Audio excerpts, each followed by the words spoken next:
This call is now being recorded.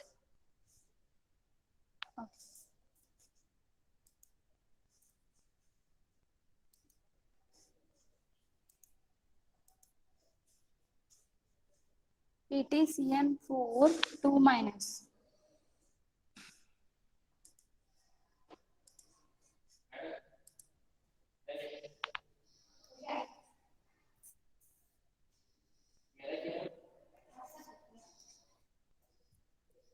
PtCN4 2 minus.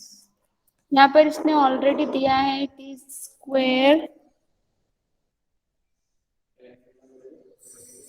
Planar.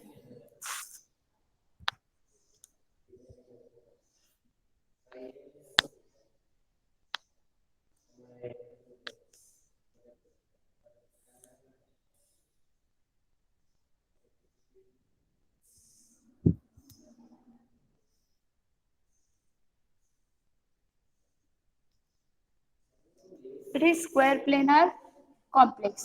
अभी देखो हमने बोला था कि अगर 4 लिगेंड्स होंगे देयर में be possibility of 2 types of geometry. एक तो हो सकता है टेट्राहेड्रल, दूसरा हो सकता है स्क्वायर प्लेनर. ओके, अब स्क्वायर प्लेनर कब होगा तो समझो Cn माइनस लिगेंड है. लिगेंड अगर Cn माइनस है, NH3 है तो स्क्वायर प्लेनर कॉम्प्लेक्स होगा.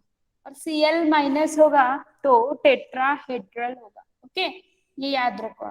तो यहाँ पर इसने ऑलरेडी दिया है square planar complex. First step क्या है अपना बीबीटी ट्रीटमेंट पे? हम फर्स्ट स्टेप क्या करते हैं? Yes, Oxidation find. yes, to find out the oxidation state.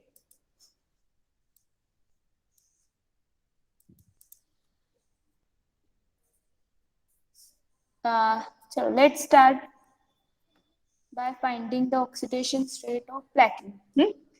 Minus Cn पर कौन सा चार्ज होता है? Each Cn minus 1. How many Cn is present here? 4. Is equal to minus 2. Hence x is equal to minus 2 plus 4. Plus minus minus, and oxidation state of platinum is plus 2 here. Okay, so let me know what is the outer electronic configuration of platinum. What is atomic number of platinum?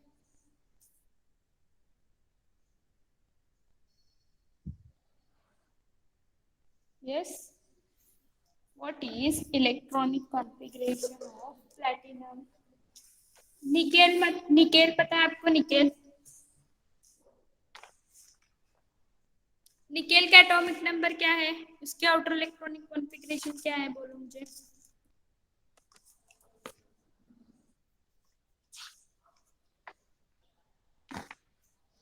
Ma'am 78.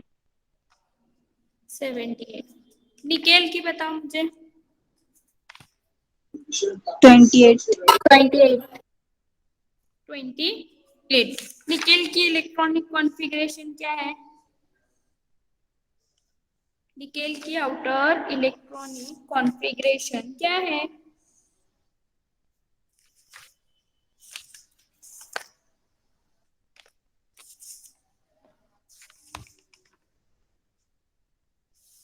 What is outer? 3d8 and 4s2. Yes?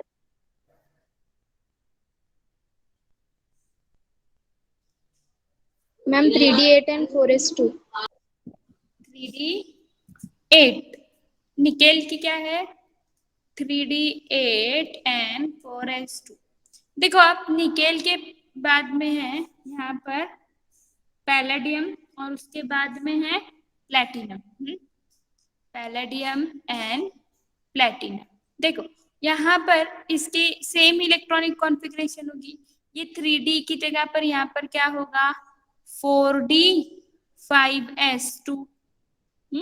और यहाँ पर होगा 5d8 5s2. अगर याद भी नहीं है तो आप इस तरह से याद कर सकते हो. सो प्लैटिनम की इलेक्ट्रॉनिक कॉन्फ़िगरेशन अभी क्या हो गई यहाँ पर? 5d8 5s2। अब यहाँ पर क्या है अपना प्लेटिनम 2+ है, मीन्स ये वाले 2 इलेक्ट्रॉन क्या होंगे, जाएंगे। हाँ, और इसकी आउटर इलेक्ट्रॉनिक कॉन्फ़िगरेशन क्या बन जाएंगी, 5d8। So write down here, ये है 5d के ऑर्बिटल, और उसके बाद है यहाँ पर 6s, सॉरी यहाँ पर रहेंगे ये 6s2, ये 6s और ये है आपके 5d8। चलो भरो, 1 2 3 4 5 6 7 8। ओके, अब यहाँ पर 6s के आगे कौन रहेगा, 6s के आगे कौन रहेगा यहाँ पर,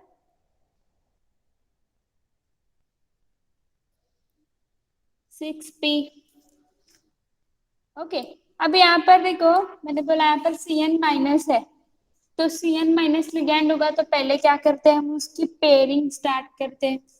तो यहाँ पर पहले पेयरिंग करेंगे हम, यहाँ से हम इसको, यहाँ पर इलेक्ट्रॉन जाएगा,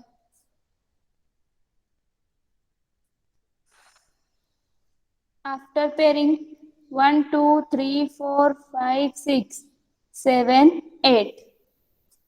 अभी अपने को एम्प्टी ऑर्बिटल्स कितने चाहिए,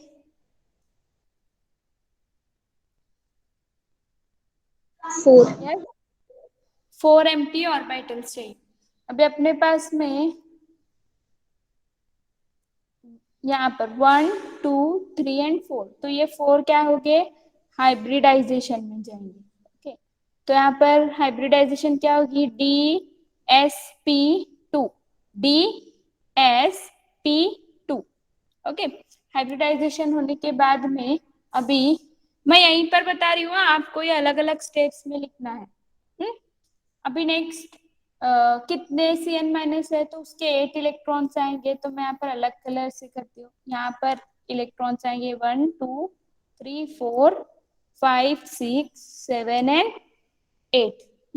इस तरह से DsP2 है, उसके अंदर क्या होगी, हाइब्रिडाइजेशन होगी स्क्वायर प्लेनर कॉम्प्लेक्स के अंदर।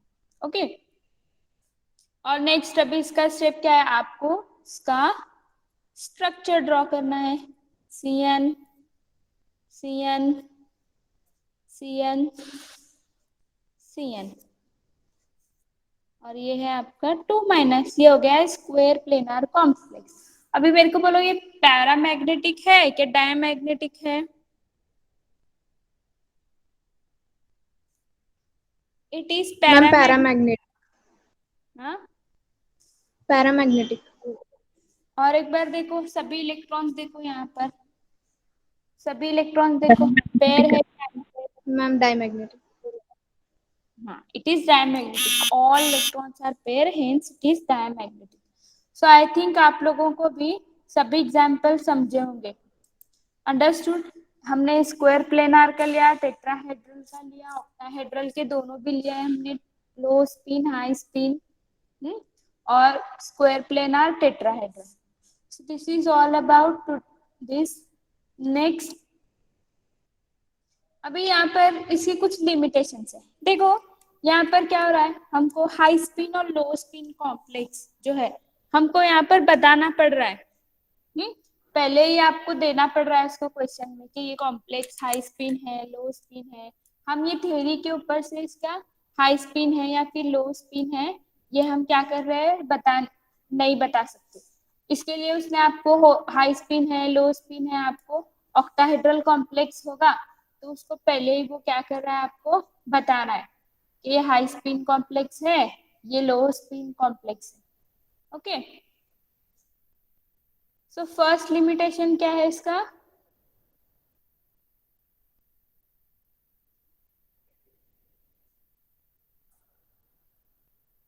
फर्स्ट लिमिटेशन क्या है, ये आपको हाई स्पिन कॉम्प्लेक्स है क्या लो स्पिन कॉम्प्लेक्स है ये बता नहीं सकता।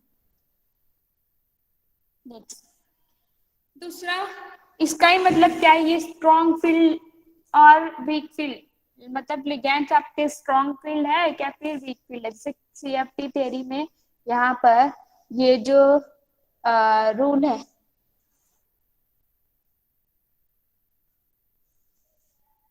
यहाँ पर ये सीरीज बताती है आपको कि कॉम्प्लेक्स स्ट्रॉन्ग फील्ड है या फिर वीक फील्ड है। Next, it does not provide any explanation for colour. Colour of the complex, जैसे हमने देखा डीडी ट्रांजिशन वगैरह, तो ये इस तरह से कलर कॉम्प्लेक्स का कलर के बारे में कुछ इंफॉर्मेशन नहीं देता है।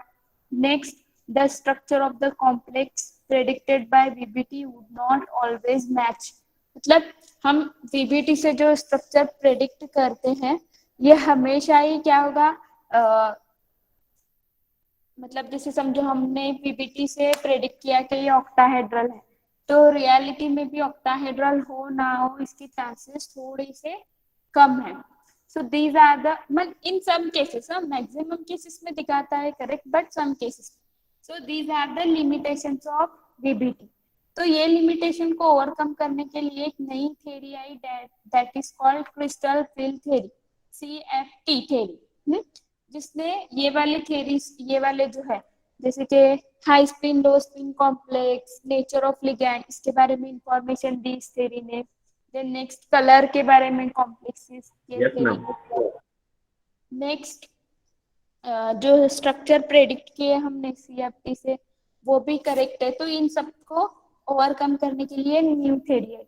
लेकिन आपको अभी नॉन इवेल्युएटिव पार्ट में ये वाली थ्योरी उन्होंने कट की है, मतलब इस पर आपको बोर्ड में क्वेश्चन नहीं होंगे। तो इसके लिए हम क्या करते हैं, ये वाली थ्योरी को अभी स्किप करते हैं। अभी आपको बोर्ड में इसके ऊपर कोई क्वेश्चन नहीं रहेगा।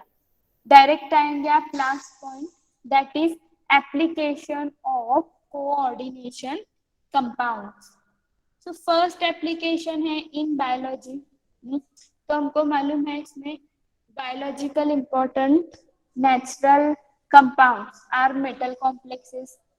बहुत से कॉम्प्लेक्सेस है, जो मेटल कॉम्प्लेक्सेस है वो आपके बायोलॉजी में यूज होते हैं, आपकी बॉडी के फंक्शंस में या फिर हमारे प्लांट्स के फंक्शंस में, एनिमल के बॉडी में।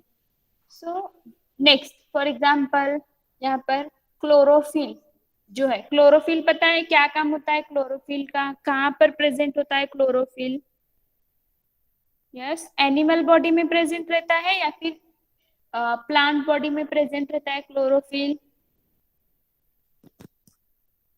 यस, प्लांट प्लांट में प्रेजेंट होता है। क्या काम होता है क्लोरोफिल का?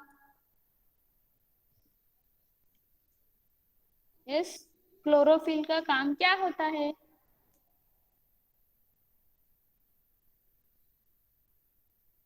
मैम वो Yes? ग्रीन कलर प्लांट को उसी से आता है ना। ग्रीन कलर आता है, और दूसरा reason main production of food. Plants they prepare their own food material, तो उसमें क्लोरोफिल का बहुत ज्यादा इंपॉर्टेंट पार्ट होता है। तो chlorophyll it is nothing but a complex of Mg, it is a complex of Mg. Next, hemoglobin is present in our body. It is nothing but a complex of iron, Fe. इसके लिए बोलते हैं ना, अगर हमारा blood में haemoglobin level कम है तो हमको बोलते हैं ऐसी चीजें देते हैं खाने के लिए जिसमें के आयरन हो, जैसे कि हम जैगरी गुड़ खाते हैं, उसमें भी आयरन होता है। और आपको आयरन टैबलेट फॉलिक एसिड के या फिर इस तरह से आपको टैबलेट्स वगैरह देते हैं जिससे जिससे कि आपके आयरन जो है, आयरन की जो कमी है बॉडी में वो कम हो, अल्टीमेटली आपका ब्लड भी अच्छा रहेगा। ओके, नेक्स्ट, इन मेडिसिन प्लैटिनम कॉम्प्लेक्स जैसे cisplatin is use in the treatment of cancer, जो मैंने स्टार्टिंग में ही बताया, जो हमने स्टार्टिंग का एग्जांपल लिया था सिस्प्लैटिन का। देन नेक्स्ट, EDTA, ये जो है इथिलीन डायमाइन टेट्राएसिटिक एसिड, ये क्या है, कौन सा लिगैंड है? ये हेक्साडेंटेड लिगैंड है। ये किस लिए यूज होता है? लीड पॉइजनिंग हो गई, समझो लीड पॉइजनिंग हो गई तो उसको रिमूव करने के लिए यहाँ पर EDTA का यूज होता है। नेक्स्ट, किस तरह से यूज होगा? EDTA क्या करेगा, वो जो लीड है उसके साथ में कॉम्प्लेक्स फॉर्म करेगा और उसको बाहर निकालेगा। Next, to estimate the hardness of water. अब हार्डनेस और हार्ड वाटर और सॉफ्ट वाटर मतलब क्या होता है? हार्ड वाटर सॉफ्ट वाटर क्या है आपको पता है? यस, हार्ड वाटर को हाथ लगाने के बाद वो हार्ड लगता है ना, ऐसा है क्या? So basic difference hard water और सॉफ्ट वाटर में क्या होता है कि हार्ड वाटर जो है it doesn't make form, foam नहीं बनाता है वो। हम सोप का फोम नहीं बनाता है, वो क्या करता है, सोप का है ना, instead of making foam it make PPT type, ऐसा कर्डी ये बनाता है। जैसे आप हम घर में इसका बोर का वाटर यूज करते क्या नहीं, बोर का पानी वो हार्ड वाटर होता है, और सिंपल अपना कॉर्पोरेशन का पानी होता है वो सॉफ्ट वाटर होता है सिंपल। तो हार्ड वाटर में क्या होता है, हार्डनेस किसकी वजह से होता है? कैल्शियम मैग्नीशियम ऐसे आयंस प्रेजेंट होते हैं।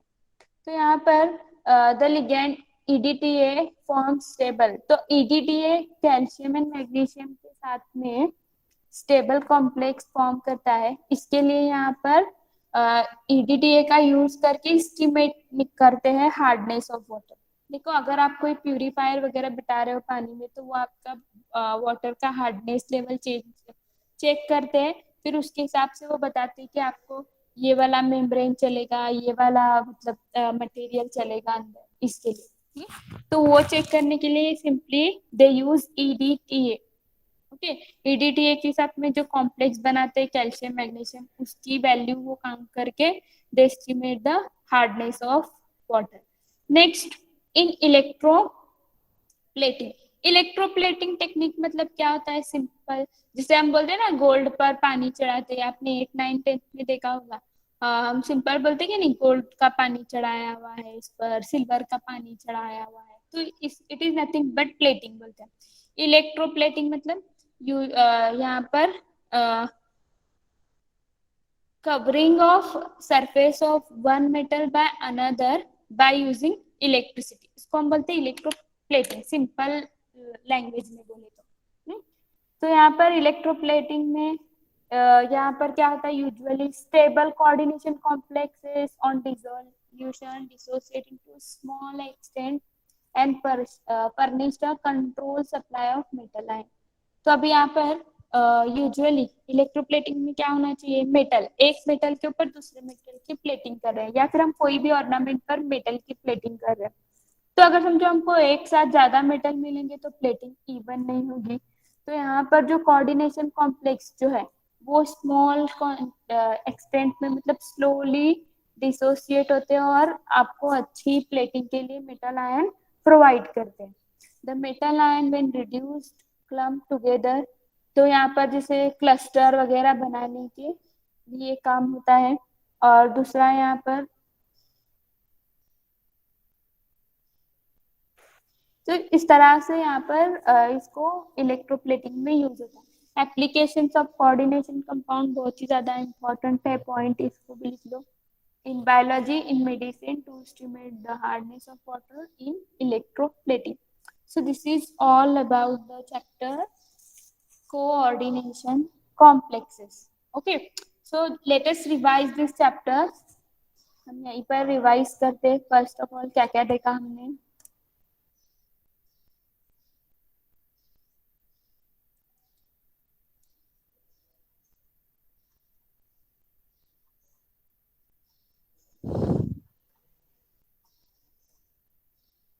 बहुत ही ज्यादा इम्पोर्टेंट चैप्टर है और बहुत ही ज्यादा इजी है। ज्यादा मार्क के लिए है ये चैप्टर आपको। फर्स्ट हमने देखा है यहाँ पर लिगैंड क्या है, हाँ, सेंट्रल मेटल आयन क्या है, कोऑर्डिनेशन कॉम्प्लेक्स क्या है, कोऑर्डिनेशन स्फीयर क्या है। नेक्स्ट उसके बाद हमने देखा types of ligands. Types of ligand में monodentate, polydentate, then ambidentate ligands. मैं जस्ट रिवाइज कर रही हूँ यहाँ पर। देन हमने देखा कोऑर्डिनेशन स्फीयर कौन सा होता है, ये जो ब्रैकेट के अंदर का टर्म होता है उसको हम बोलते हैं coordination sphere.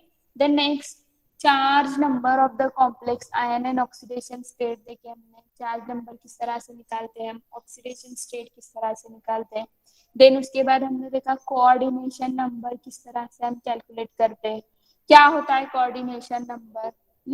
Next double salt and coordination complex के बीच में डिफरेंस क्या है वो हमने देखा।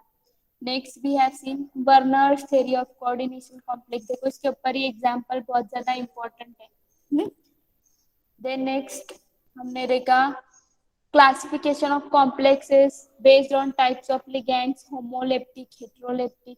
Next हमने देखा classification based on charge of the complex, cationic complex, anionic sphere complex and neutral complex. Then next we have seen IUPAC nomenclature of coordination compound, which is again very important point. ये chapter में के पूरे point important है और बहुत ही ज्यादा easy है।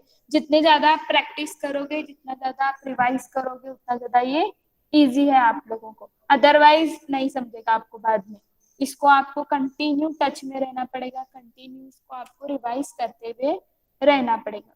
Next we have seen effective atomic number rule, which is again more important. Then we have seen isomerism in coordination compounds. In that stereoisomerism में geometric isomerism, cis trans, इसमें मैंने points आपको लिख के दिए हैं, वो वाले पॉइंट्स देखो आप, तो आपको अच्छे से समझेगा कि कौन का cis trans isomerism कौन शो कर सकते हैं। फिर उसमें cis trans isomerism ऑक्टाहेड्रल और कौन बता सकता है, स्क्वायर प्लेनर कॉम्प्लेक्सेस बता सकते हैं। नेक्स्ट ऑप्टिकल आइसोमेरिज्म में भी सिर्फ सिस आइसोमर है, वही क्या कर सकता है यहाँ पर, ऑप्टिकल आइसोमेरिज्म शो कर सकता है। देन नेक्स्ट ऑक्टाहेड्रल कॉम्प्लेक्सेस में ज्योमेट्रिक और ऑप्टिकल दोनों भी प्रेजेंट होते हैं।